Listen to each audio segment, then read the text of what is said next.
ઇતિહાસમાં અમુક દિવસો એવા હોય છે જે ખાલી તારીખ નથી હોતા પણ આખી સદીઓનો રસ્તો બદલી નાખે છે. આવો જ એક દિવસ હતો 23 જૂન 1757.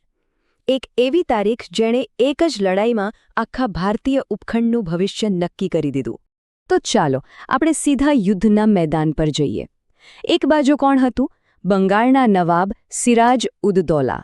અને એમની સેના કોઈ નાની સૂની સેના નહીં, પણ લગભગ 50,000 સૈનિકો, ઘોડેસવારો અને તોપખાનાની એક જબરજસ્ત ફૌજ. અને એમની સામે બ્રિટિશ ઈસ્ટ ઇન્ડિયા કંપની, જેનું નેતૃત્વ કરી રહ્યા હતા રોબર્ટ ક્લાઇવ. હવે વિચારવા જેવી વાત એ છે કે આ કોઈ દેશની સેના નહોતી. આ તો એક વેપારી કંપનીની ખાનગી સેના હતી. અને એમની સંખ્યા કેટલી હતી ખબર છે? માંડ 3,000. તો સવાલ એ જ થાય ને કે 3,000 સૈનિકો 50,000ની સેનાને કેવી રીતે હરાવી શકે? આનો જવાબ યુદ્ધના મેદાન પરની કોઈ બહાદુરીમાં નથી, પણ એ ષડયંત્રમાં છુપાયેલો છે જે લડાઈ શરૂ થવાના ઘણા સમય પહેલાં જ પડદા પાછળ રચાઈ ગયું હતું. પણ આ લડાઈ થઈ જ કેમ? આ બધું શાના માટે હતું? વેલ, એ સમજવા માટે આપણે એ જોવું પડશે કે દાવ પર શું લાગેલું હતું. અને એ હતું બંગાળ, જે એ સમય એટલે કે 18મી સદીમાં ભારતનો સૌથી ધનિક, સૌથી સમૃદ્ધ પ્રાંત ગણાતો હતો.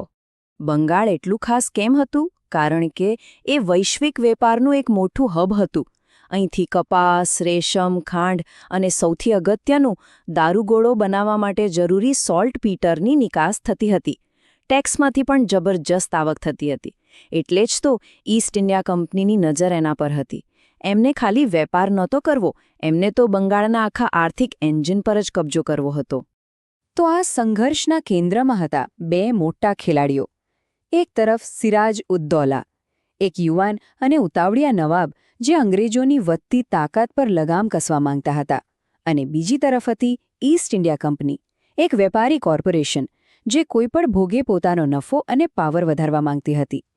એકને નિયંત્રણ જોઈતું હતું, બીજાને નફો. એટલે ટક્કર તો થવાની જ હતી. હવે રોબર્ટ ક્લાઇવને ખબર હતી કે સીધી લડાઈમાં 50,000 સામે 3,000 સૈનિકોનું ટકવું લગભગ અશક્ય છે. એટલે એણે લડાઈ મેદાનમાં નહીં, પણ દિમાગથી લડવાનું નક્કી કર્યું. એણે સેનામાં નહીં, પણ નવાબના પોતાના દરબારમાં જ નબળી કડી શોધવાનું શરૂ કર્યું. અને એનો પ્લાન એકદમ સીધો, સાદો પણ ઘાતક હતો. પહેલું સ્ટેપ, નવાબના દરબારમાં જે લોકો એનાથી નારાજ હતા એમને શોધી કાઢો. બીજું સ્ટેપ, મીર જાફર, જે નવાબનો જ સેનાપતિ હતો અને પોતે નવાબ બનવાના સપના જોતો હતો, એને પોતાની તરફ કરી લો. ત્રીજું, આ બળવા માટે પૈસા ક્યાંથી આવશે? તો બંગાળના સૌથી મોટા બેન્કરો જગત શેઠનો સાથ લો. અને છેલ્લે, ચોથું સ્ટેપ, મીર જાફરને સોદો ઓફર કરો. યુદ્ધમાં અમારી મદદ કરો અને બદલામાં બંગાળની ગાદી તમારી. સિમ્પલ. લડાઈ હથિયારોથી નહીં, પણ એક ગુપ્ત ડીલથી જીતવાની હતી. પણ દરેક પ્લાનમાં એક ટ્વિસ્ટ તો આવે જ છે. અહીંયા એ ટ્વિસ્ટનું નામ હતું અમીચંદ, એક વેપારી જેને આખા ષડયંત્રની ગંધ આવી ગઈ. એણે ક્લાઇવને બ્લેકમેલ કરવાનું શરૂ કર્યું. ધમકી આપી કે જો મને 30 લાખ રૂપિયા નહીં મળે તો હું નવાબને બધું જ જણાવી દઈશ. હવે ક્લાઇવ શું કરશે? ક્લાઇવે એક માસ્ટર સ્ટ્રોક રમ્યો. એણે 2 સંધિઓ તૈયાર કરી. એક હતી સફેદ સંધિ, જે અસલી હતી. એમાં મીર જાફર સાથેનો સોદો હતો, પણ અમીચંદનો કોઈ ઉલ્લેખ ન હતો. અને બીજી હતી લાલ સંધિ.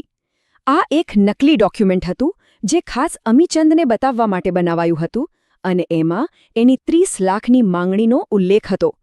ક્લાઇવે તો એના પર એડમિરલ વોટસનની ખોટી સહી પણ કરાવી દીધી.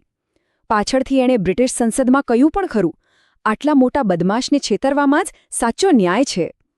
આ બતાવે છે કે કંપની પોતાના ફાયદા માટે કંઈ પણ કરી શકતી હતી. તો બધી તૈયારીઓ થઈ ગઈ હતી, ષડયંત્ર ઘડાઈ ગયું હતું. હવે વારો હતો એક્શનનો. ચાલો સીધા 23 જૂન 1757ના દિવસે પ્લાસીના મેદાન પર પહોંચીએ અને જોઈએ કે આ બધું કેવી રીતે થયું. સવારે યુદ્ધ શરૂ થયું. બધું બરાબર ચાલી રહ્યું હતું, પણ પછી બપોરના સમયે અચાનક મુશળધાર વરસાદ શરૂ થયો. હવે થયું એવું કે અંગ્રેજોએ તો પોતાનો દારૂગોળો ઢાંકીને રાખ્યો હતો, એટલે એ બચી ગયો. પણ નવાબની સેનાનો દારૂગોળો પલળી ગયો ને નકામો થઈ ગયો. અને આખા સમય દરમિયાન નવાબની સેનાનો એક મોટો હિસ્સો, જે મીર જાફર અને રાય દુર્લભના હાથ નીચે હતો, એ તો લડવા માટે આગળ જ ન આવ્યો. એ લોકો બસ ઊભા રહ્યા. એટલે એક તરફ વરસાદે હથિયાર છીનવ્યા તો બીજી તરફ વિશ્વાસઘાતે સૈનિકો. એટલે થયું એવું કે લગભગ 50,000ની સેના 3,000 સૈનિકો સામે હારી ગઈ. કેમ? કારણ કે નવાબને મેદાન છોડીને ભાગવું પડ્યું અને એના પોતાના જ સેનાપતિઓ લડ્યા જ નહીં. જરા કલ્પના તો કરો, નવાબની સેનાનો સૌથી મોટો ભાગ બસ ઊભો રહીને તમાશો જોતો રહ્યો. અને આંકડાઓ જુઓ તો તમને સમજાઈ જશે. અંગ્રેજોના માંડ 22-27 સૈનિકો માર્યા ગયા, જ્યારે નવાબની સેના જે 15 ગણી મોટી હતી એના 500 સૈનિકો માર્યા ગયા અને ઘાયલ થયા. આ આંકડા જ બતાવે છે કે આ લડાઈ ઓછી અને ગોઠવેલું નાટક વધારે હતું. જીત દગાથી થઈ હતી, બહાદુરીથી નહીં. તો લડાઈ તો પૂરી થઈ ગઈ, પણ એની અસર તો હજુ શરૂ જ થઈ હતી. પ્લાસીના પરિણામે ભારતના આવનારા 200 વર્ષના ઇતિહાસનો પાયો નાખ્યો. જેમ નક્કી થયું હતું, મીર જાફરને બંગાળનો નવો નવાબ બનાવવામાં આવ્યો. પણ એ તો ખાલી નામનો નવાબ હતો, એક કઠપૂતળી, જેની દોરી અંગ્રેજોના હાથમાં હતી. સિંહાસન મળ્યું, પણ સત્તા તો કંપની પાસે જ રહી. અને પછી શરૂ થઈ લૂંટ. કંપનીએ બંગાળના શાહી ખજાનામાંથી લગભગ 2.3 કરોડ રૂપિયા લીધા. આ આજના હિસાબે અબજોમાં થાય. આ ખાલી નફો નહોતો, આ તો એક સામ્રાજ્ય બનાવવા માટેનું ફંડિંગ હતું, જે એક જ દિવસમાં મળી ગયું. આ એક જીતની અસર કેટલી ઊંડી હતી. સૌથી પહેલાં તો બંગાળના પૈસાથી કંપનીએ આખા ભારતમાં પોતાની સેના વધારી. બીજું, અહીંથી જ ભારતમાં કંપની શાસનનો પાયો નંખાયો. અને ત્રીજું, એમને બંગાળના સંસાધનો પર કંટ્રોલ મળી ગયો, જેનાથી એમને પોતાના યુરોપિયન હરીફોને પણ પાછળ છોડી દીધા. ટૂંકમાં કહીએ તો પ્લાસીની જીત એ એક સામ્રાજ્ય બનાવવાનું લાયસન્સ જેવી હતી. એક વેપારી કંપની હવે શાસક બની ગઈ હતી. એટલે અંતમાં એક સવાલ તો મનમાં આવે જ છે. શું થાત જો મીર જાફર વફાદાર રહ્યો હોત? શું થાત જો તે દિવસે વરસાદ જ ન પડ્યો હોત? ભારતનો ઇતિહાસ કદાચ કેટલો અલગ હોત નહીં? આ એક જ દિવસ અને એક વિશ્વાસઘાતની ઘટનાએ ઇતિહાસનો આખો પ્રવાહ જ બદલી